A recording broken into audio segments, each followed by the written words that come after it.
Los jóvenes tendrían que empezar a pensar un poco más en las demás personas y menos en sí mismos y darse cuenta de que pensar en los otros primero hace que uno reciba el doble de lo que uno recibiría si piensa en uno mismo primero.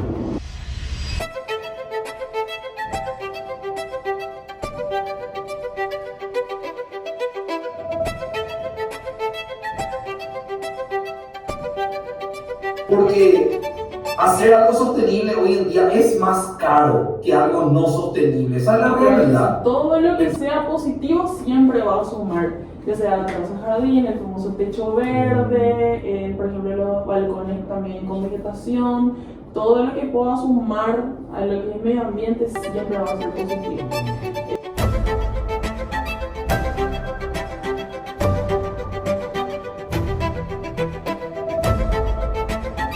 Buenas tardes, bienvenido a este primer episodio del podcast de Arquitectura Sostenible en Asunción, Construir con Conciencia.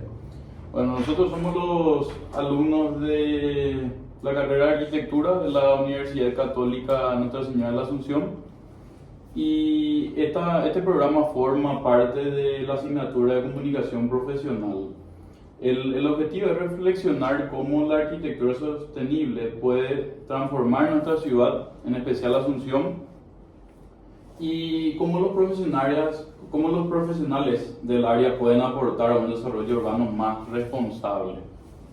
Y para hablar de todo esto tenemos el placer de contar con ustedes, con el arquitecto Estefano, con la arquitecta Sole, y nosotros apreciamos mucho que hayan aceptado esta invitación para realizar este podcast. Entonces, yo creo que podemos dar ya inicio al bloque 1 de preguntas. Bueno, primeramente esta pregunta va para ambos. Queremos saber cómo comenzó su interés por la arquitectura y qué los llevó a involucrarse en este mundo de la construcción y de los proyectos. Bueno, realmente sería muy cliché decir que desde chiquitita yo llegué a ser arquitecta porque realmente fue ya una decisión de última hora de entrar a la facultad y estudiar arquitectura porque quería ser ingeniera, pero es más por lo muy dinámico que puede ser la arquitectura, porque la arquitectura abarca desde lo más técnico hasta lo más artístico. Entonces eso fue lo que realmente me llamó la atención y no me arrepiento porque justamente estoy haciendo esto, de todo en trato humano, lo que es la parte técnica, lo que es también finanzas, o sea, abarca demasiadas cosas. Sí. Por mi parte, es similar a lo que dijo Sole, o sea que lo que a mí me llevó a estudiar arquitectura fue el hecho de que me gustaban muchas cosas diferentes, obviamente dando vueltas en el arte, matemáticas, un poco de estructuras, un poco de todo, y encontré todo eso en arquitectura y también para mí fue un punto importante encontrar una carrera universitaria que tenga salida profesional en Uruguay. Eso fue muy importante, que haya trabajo relacionado a eso, ¿verdad? Porque sabemos que hay carreras que pueden gustar a la gente, pero que están un poco complicadas en el campo laboral, y arquitectura te da la posibilidad de que puedas hacer de todo y trabajar, ¿verdad? Que es una de las cosas más importantes. Sí, Así es. ¿Hubo algún proyecto en Paraguay o en Asunción en particular que haya influido en su manera de ver la arquitectura? Cuando me dicen esa pregunta me llama mucho la atención y siempre tengo una vivienda que conocí en la época de la facultad. Sí o sí, Estefano conoce, es la vivienda Tacurú de José Tecubilla. Y realmente cuando yo empecé a ver sus obras en específico, entendí la arquitectura de otra manera, porque eso no es una vivienda de, bueno, se construyó y ya está, sino que parece que nace del lugar. Es como entender realmente una vivienda en su concepto total, de qué es lo que hay a su alrededor, cómo es la cultura, qué se hace, el clima, entonces te da otra perspectiva realmente. Buena pregunta. Antes de estudiar arquitectura, realmente no que yo recuerde. Podríamos decir que siempre veía la casa de Pindú, famosa la casa de Pindú en su momento, hace años, y eso pudo haber influido levemente, pero durante la carrera sí. Y una obra que se me viene ahora a la mente que influyó mucho fue el Memorial de Lico Bolaños. Para mí marcó un punto interesante en el desarrollo de la arquitectura. Eso realmente es algo que se me viene a la mente en este momento. Por eso me parece importante destacar. Esa obra en específico me llamó la atención porque fue la primera obra en Asunción que tenía esa energía de realmente arquitectura. ¿Entendés? Yo me acuerdo que cuando entré la primera vez sentí un impacto sensorial único que no había sentido nunca en Asunción. Capaz con otras obras por ser lindas o históricas en el centro en su momento, cuando estudiamos historia de la arquitectura y eso, pero en Lico Bolaños es como que se notaba como había un pienso arquitectónico, parecía como es. ¿Sabes cómo puedo definir? Como cuando uno ve revistas de arquitectura, yo dije, uff, por fin llegó una obra Asunción que parece de revista de arquitectura. Así es, como esa revista Suma, ese tipo que quería mucho en la facultad. Eso fue lo que me despertó ese interés. Ya. Y ahora hablando más en el ámbito del día a día de un profesional, o sea, de nuestra profesión que es la arquitectura, ¿cómo ustedes toman las decisiones en base, por ejemplo, acá en Paraguay, que hay mucho calor, muchas lluvias, y cómo eso implica en el ámbito del día a día del profesional sus decisiones? Bueno, realmente yo creo que para hacer una construcción hay que hacer un estudio completo de todo lo que pudiera abarcar y afectar a ese lugar en específico. Y creo que acá en Paraguay lo que más hay que tener en cuenta es justamente la temperatura, porque es lo más característico que tenemos, que en verano hace demasiado calor, entonces ahí empieza a haber una serie de decisiones de qué es lo que le gusta al cliente, cuánto presupuesto tenemos y qué es la mejor decisión. Acá en Paraguay al menos tenemos la ventaja de que tenemos mucha tierra roja, entonces es fácil encontrar ladrillo, que es la parte de cerámica, que funciona demasiado como aislante térmico, entonces eso ya es una solución. Y así vamos tomando decisiones etapa por etapa. Bueno, voy con una pregunta para vos, arquitecta Soler. Sí.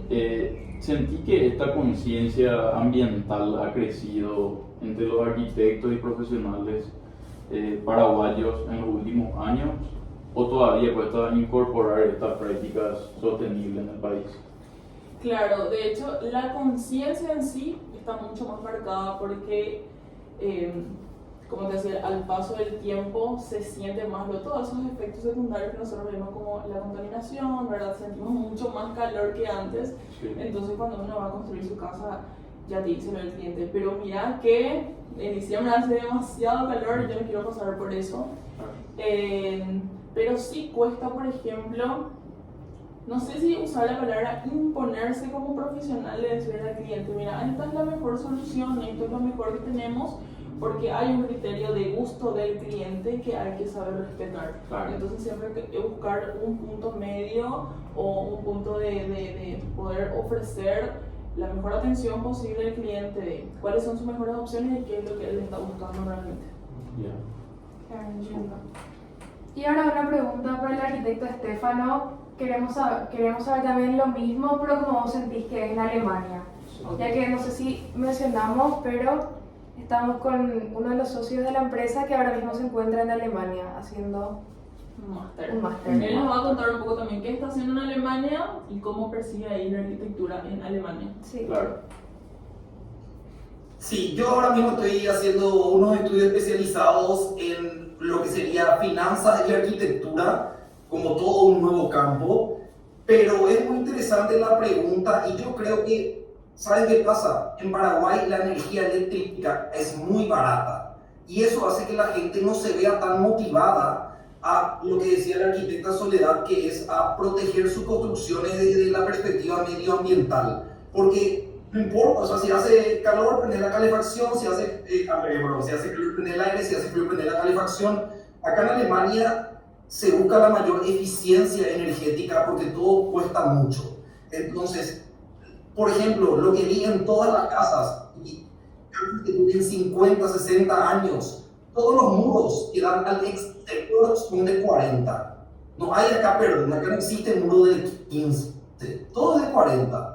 Los muros internos que dividen las estructuras son normales como Paraguay de 0,15. Pero entonces, ¿qué pasa? Cuando hace frío afuera, el calor de adentro se queda adentro. Cuando hace calor afuera, el fresco que está adentro se queda adentro. Entonces, eso hace que acá, normalmente las casas no tienen aire acondicionado. O sea, eso es algo así muy, muy nuevo. Y eso es lo que a mí más me llama la atención relacionado a lo del tema ambiental.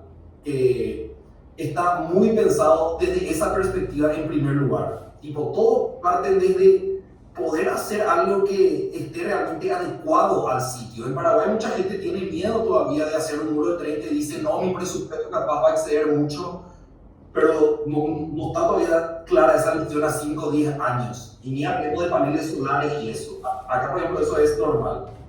Y hablemos un último detalle para cerrar. Otra cosa que veo en Alemania que no hay en Paraguay es que acá hay mucho apoyo del gobierno o de las instituciones hacia las construcciones sostenibles. ¿Entendés? En Paraguay, si vas a hacer una construcción sostenible, perfecto, todo bien, ¿verdad? Pero no hay nadie te da un premio, una ventaja. Acá en Alemania sí te dan un premio. Si vos tenés paneles solares en tu techo y vos no usaste toda la energía eléctrica que generaste, vos le vendés a tu vecino. Pero no es que vos tenés que venderle. Eso es algo automático de la propia red nomás ya. Tipo, es algo que es así luego el sistema. Es un ejemplo simple. Entonces, esas son cosas que motivan a que esto pase. Y bueno, yo creo que ahora pasamos al segundo bloque de preguntas, que es la arquitectura sostenible, específicamente en Asunción. Y en los textos de Beatriz Garzón se plantea que la sostenibilidad combina aspectos ambientales, funcionales y simbólicos. ¿Cómo se refleja esos aspectos y la integración en el contexto de Asunción? ¿Cuáles son los otros aspectos? Aspectos ambientales, funcionales y simbólicos. Bueno, yo creo que para que una construcción sea realmente sostenible como tal, habría que solucionar a partir ya del diseño, no el construir y después solucionar el problema que hay. Por ejemplo, en Asunción para mí es una problemática el valor del terreno, entonces podría ser, por ejemplo, el crecimiento en altura, que eso es algo que se va haciendo. De hecho, que Asunción ya tiene luego un aspecto mucho más elevado que otras ciudades, porque la tasa, ¿verdad?, de crecimiento urbano es muy alta. Entonces va a partir del diseño, de diseñar para la realidad y el contexto urbano que tiene ahora mismo Asunción. Eso también ya responde a la parte de lo que es la parte funcional también, como decís. Brenda y Robert Bale hablan de autosuficiencia energética e hídrica. ¿Creen que eso es viable en nuestra ciudad, teniendo en cuenta el clima y la infraestructura actual? Bueno, de viable, o sea, la sostenibilidad habla de demasiadas cosas, desde la parte de medio ambiente, la parte económica, la parte cultural. Entonces va a ser un desafío demasiado grande, pero yo creo que en algún momento vamos a tener que llegar a ese punto, pero acá a bastante tiempo, porque como dijo el arquitecto Estefano, acá por ejemplo no se usa mucho, no hay mucho apoyo para usar paneles solares. Nosotros tratamos de poner unos paneles solares en una obra el año pasado y ya empezamos la primera piedra del camino, el costo era así. O sea, ¿para qué voy a poner paneles solares si el ANDE me viene a 200.000, 300.000 mensual? Entonces es como, no vale la pena. Después hablamos de, bueno, voy a hacer captación de lluvia para mi regadío automático, pero hacer luego el tanque subterráneo y después con la bomba para poder hacer mi regadío automático, no, porque cuesta bastante. Entonces, como todo, creo que tiene que haber una evolución de esos sistemas sostenibles para que ya con el tiempo sea mucho más económico y algo accesible. Porque viable para el medio ambiente sí, obviamente, pero viable para el cliente que pueda pagar todavía no. Entonces hay todavía un largo recorrido que debería, como en Alemania está pasando, de tener un apoyo realmente del gobierno para que todos podamos acceder a eso. Y aparte, como Asunción, una ciudad bastante consolidada, aplicar a todo lo que ya está va a ser bastante complicado. Pero deberíamos de apuntar a eso como profesionales. Claro, entiendo. ¿Y algún proyecto así que se considere un buen ejemplo de arquitectura sostenible en Paraguay? ¿O vos, arquitecto Estefano, algún ejemplo allá en Alemania que podrían mencionar? Uf. Ya, y mira, sinceramente no tengo el nombre del edificio, pero yo podría buscar y proveer esa información. Pero antes de responder esto, quiero agregar a lo que dijo, que es muy interesante, que es que capaz también el gobierno debería hacer más simple empezar a instalar esto. O sea, imagínense este escenario. Una vivienda de Senavitat o una vivienda económica, ¿verdad? Desde ahí, por ejemplo, ya capaz tendríamos que proyectar esas casas con el famoso muro de 30. ¿Entienden? Nadie dice que le pongan paneles solares ni nada, muy complicado, pero tipo, las cosas que hace el gobierno también deberían, que son la base, el Estado, deberían estar ya pensados en esa sintonía para que la sociedad empiece a cambiar, porque yo creo que es un proceso de años, o sea, eso no es algo simple, ¿verdad? Pero repitiendo, acá uno ve lo sostenible en todos lados, incluso, le digo algo, esto ya sé que es muy particular, pero acá de noche nadie prende las luces.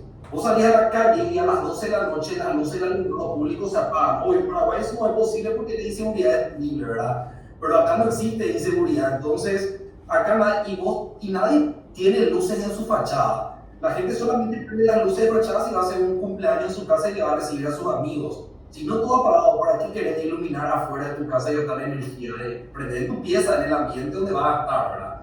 Pero yo no te voy a proveer esos ejemplos de la reunión para que puedan entender y sepan de lo que hablo. Así ejemplos cercanos que yo veo en el día a día, no algo que encuentre en internet.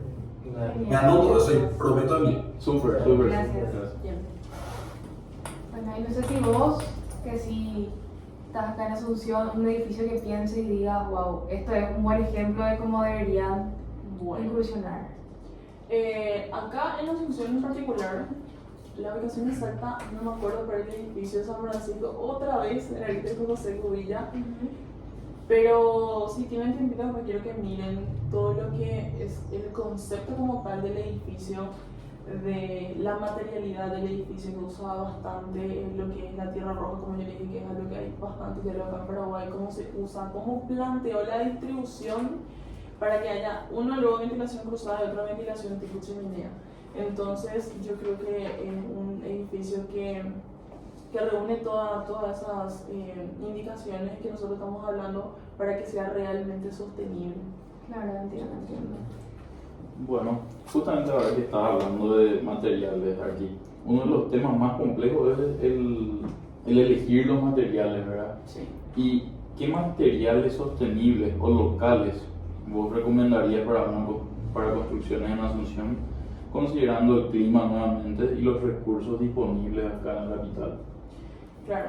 Hay que tener en cuenta también lo que tiene Paraguay y o sea, hay un indicador que muchos no se tienen en cuenta, como por ejemplo la madera, por ejemplo, es un material que creo que en algún momento pudo haber llegado a ser sostenible, pero después ya hablamos otra vez de deforestación. Claro. Entonces es demasiado importante estudiar bien el material que se va a utilizar. Lo mejor, yo creo, es toda la parte cerámica. Nosotros en Paraguay tenemos una riqueza demasiado grande de lo que es cerámica, ya sea ladrillos, que son techos cerámicos, inclusive pisos. Tenemos los pisos La Yota, que mucho no se valora, pero para mí son materiales que son realmente sostenibles, Sí. que hablan de cultura paraguaya. Pues tenemos muchísimos lugares donde miles de personas tienen como fuente de trabajo algo tan artesanal como lo que es los materiales cerámicos. Es un material súper noble con la temperatura, que es uno de nuestros mayores problemas. Es económico y está dentro de nuestro predio. Hay en Areguá, hay en Tobatí, entonces el método de transporte que no se suele tener en cuenta también hace que sea más económico y que sea más amigable con el medio ambiente, porque no hay que hacer un transporte demasiado grande. Entonces, para mí eso es uno de nuestros puntos clave acá en Paraguay. Claro. Decime, ya que hablamos de piso también, yo tengo entendido que hoy en día se usan mucho los adoquines y según escuché, los adoquines son también un material de que no produce tanto calor en el lugar donde se instala. ¿Ya tuvieron alguna experiencia con el uso de adoquines?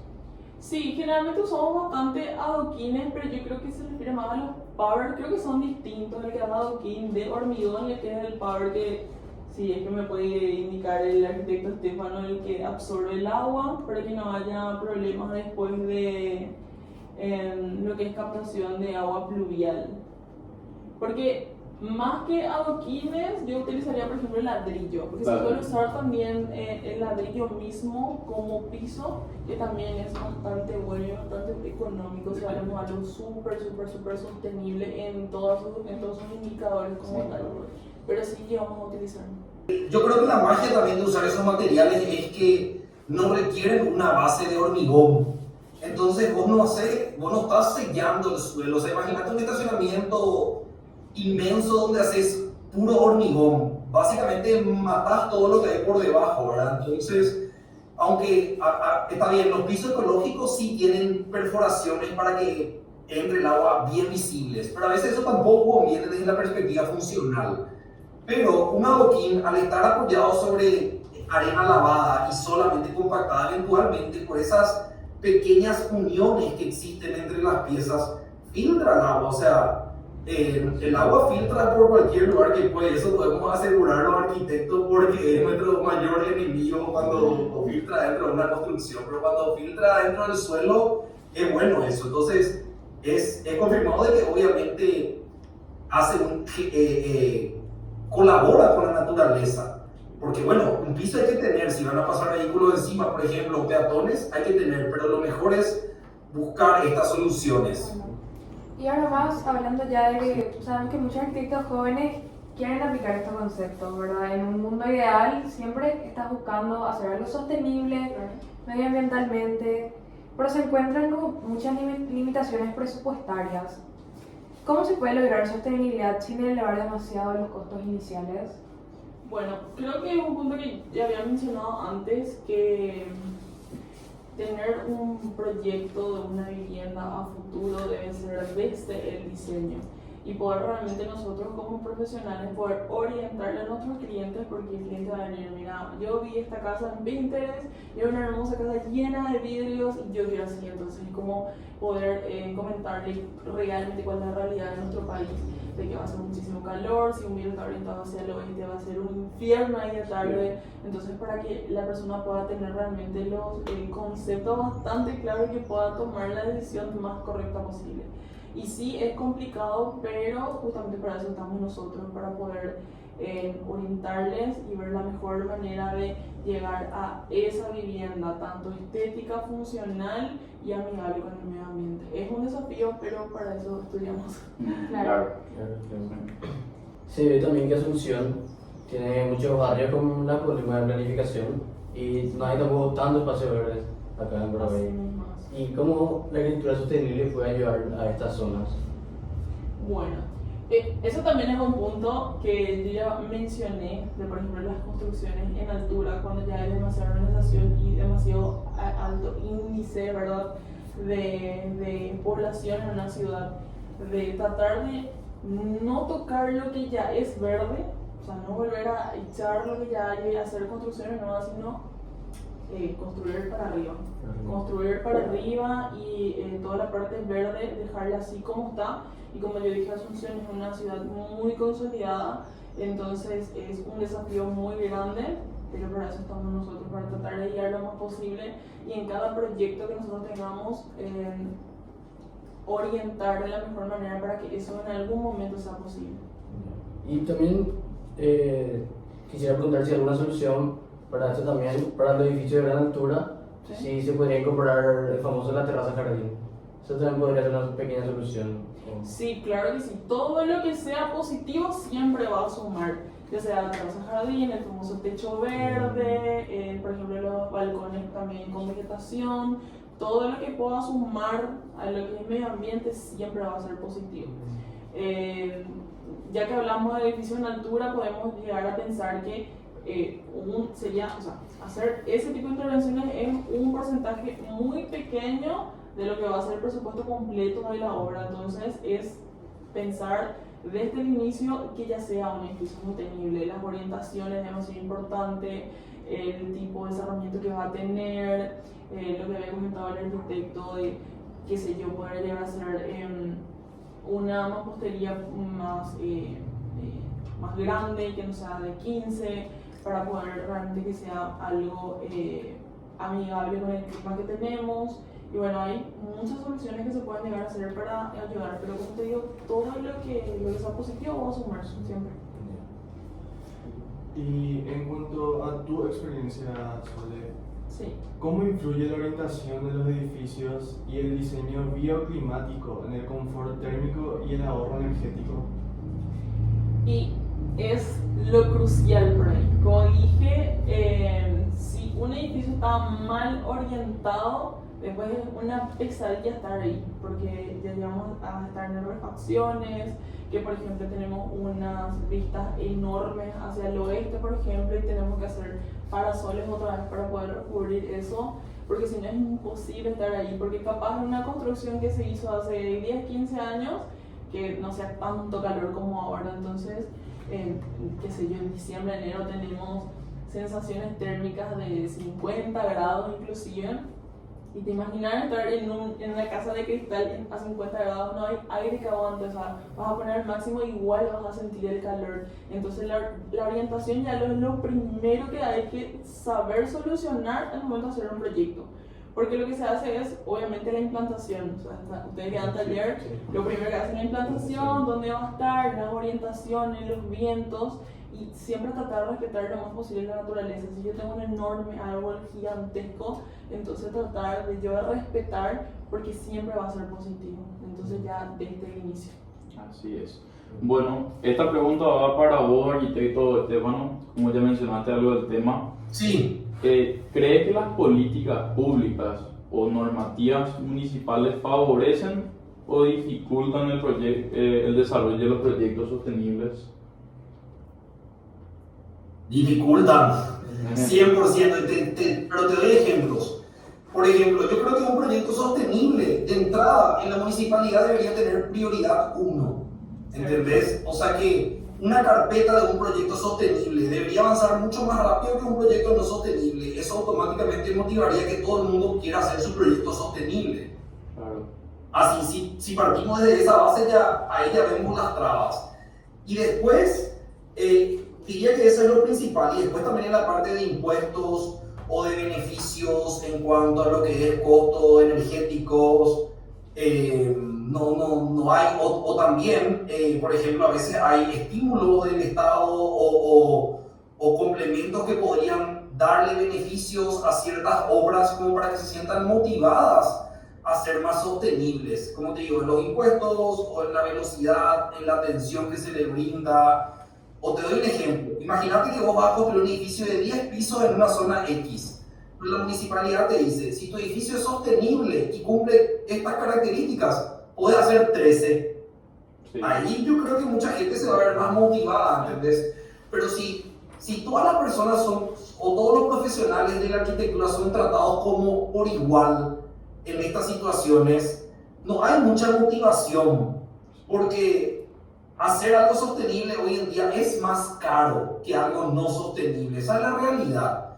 Entonces, ¿por qué? O sea, tipo, el que hace algo sostenible es porque demasiado amor a la naturaleza y a la materia tiene, lo cual también hay arquitectos así, pero son obviamente minoría, ¿verdad? Al final, no hay que olvidarnos de que vivimos en un mundo comercial, y en un mundo comercial reina el comercio. Entonces, hay que buscar otras formas de motivar a las personas.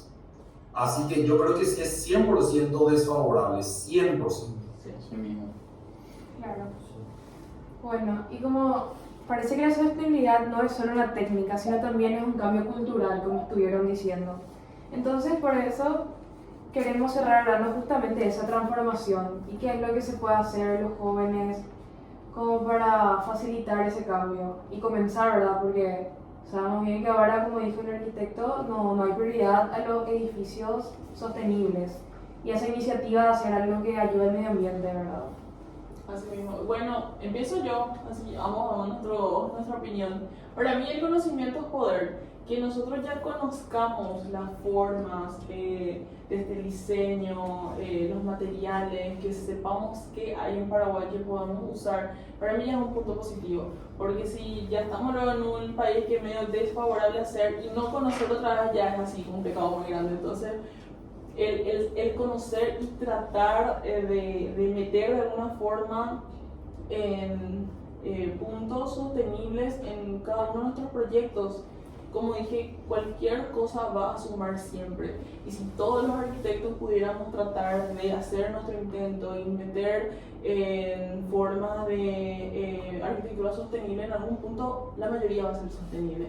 Entonces va a ser un proceso demasiado largo, pero eso, comienza con el conocimiento. O sea que básicamente la arquitecta lo dijo todo, ¿verdad? El conocimiento es poder. Yo creo que de ahí hay que empezar, hay que educarle un poco a las personas y se me ocurre algo, y medio que otra vez volvemos a lo mismo. El Estado o el gobierno es la base de la sociedad o lo que administra la sociedad. Deberían ellos empezar a hacer todo lo que hacen hacer desde esa perspectiva. Entonces, la gente automáticamente se va a ir a una obra pública y va a poder vivir eso con su propio ojo, algo que hoy en día es totalmente lejano a nuestra realidad. Y yo creo que de ahí tiene que partir. También confío en que las universidades de arquitectura sí están bastante activas, pero obviamente se pueden hacer más. Ahora, lo que diré a una asociación capaz de que un poco equivocado, pero yo hablo de mi época. En mi época en la facultad te hacían practicar con materiales sostenibles y cosas así, pero parecía que era algo puramente obligatorio o simplemente porque la materia te exigía hacerlo, sino tienen que encontrar la forma en que las personas jóvenes les guste eso. Por eso yo creo que tienen que, y ese es un trabajo de los docentes, de las universidades, por decirlo así. Tipo, no es que ellos pueden poner nomás la info y que la gente le guste o no le guste. No, tienen que hacer que les guste. Porque si a la gente no le gusta, es porque algo no están haciendo bien. Porque esto es una relación vendedor-comprador, ¿verdad? El vendedor en la universidad, ellos tendrían que ver la forma de cómo hacer que a la gente le guste esta nueva sintonía de sostenibilidad, que es lo que estamos hablando y buscando. La respuesta no tengo, ¿verdad? Pero los responsables son ellos. No los estudiantes, no lo que aprendimos, son los que nos enseñan. Así mismo. Ahora podemos pasar al siguiente bloque de preguntas y se enfoca más en lo que es el futuro y la reflexión personal. Si piensan en Asunción dentro de 20 o 30 años, ¿cómo imaginan una ciudad realmente sostenible? Una pregunta muy compleja, porque yo puedo tener una idea de un mundo ideal, de una utopía, asunción sostenible, pero venimos de administraciones, hablando otra vez del gobierno, de administraciones que van y vienen, y nunca le dan ese enfoque sostenible. Entonces, sin el apoyo de la municipalidad es muy difícil que nosotros podamos hacer con lo poco que podamos aportar. Entonces debería ser un trabajo en conjunto, municipalidad, profesionales, y voy a hacer una realidad muy cruda de que yo me voy a la municipalidad de Asunción y encontrar un arquitecto ya luego es así gol. Generalmente no suelen ser profesionales. Entonces, ¿cómo alguien que no estudió al respecto me va a poder dar el criterio de sostenibilidad para poder yo construir o refaccionar en Asunción, que es lo que realmente habría que hacer? ¿Qué pasa si hay, por ejemplo, nuevas leyes que digan, bueno, hasta ahora las casas tienen que tener una protección nueva y tienen que tener esto y esto, entonces para que de a poco se vaya mejorando? Y una vez a partir de que eso vaya ahí, puedo decir, bueno, de acá a 10 años en Asunción va a ser distinto, pero ahora me cuesta imaginarme lastimosamente. Y agrego algo a lo que dijo la arquitecta. Claramente, el problema también de lo que nos pasa en Asunción, que yo eso recién me di cuenta al estar acá, es que en Asunción a la gente no le importa la ciudad. Tipo, Por eso todo el mundo está en su auto, todos quieren auto, encerrado, vidrio arriba, llegar a tu casa, cerrar el portón y chao, lo que queda afuera no te interesa. Acá en Alemania la gente está integrada a la ciudad, la gente, porque todos usamos la ciudad. Me explico, todos andamos en bici, todos caminamos, autos usamos muy poco, solo cuando necesitamos. Obviamente hay un transporte público muy bueno y de calidad, eso ayuda, ¿verdad? Eso también sería una solución. Pero la gente, ¿saben cómo es? La gente siente que la ciudad acá es como el patio de su casa. Entonces todo el mundo cuida. Y claro, obviamente que es algo que ya viene hace décadas, ¿verdad? Pero vos ves así que si algo en la ciudad está roto o algo pasa, al toque una persona va a agarrar y va a, no a arreglar, pero a poner mejor, a acomodar.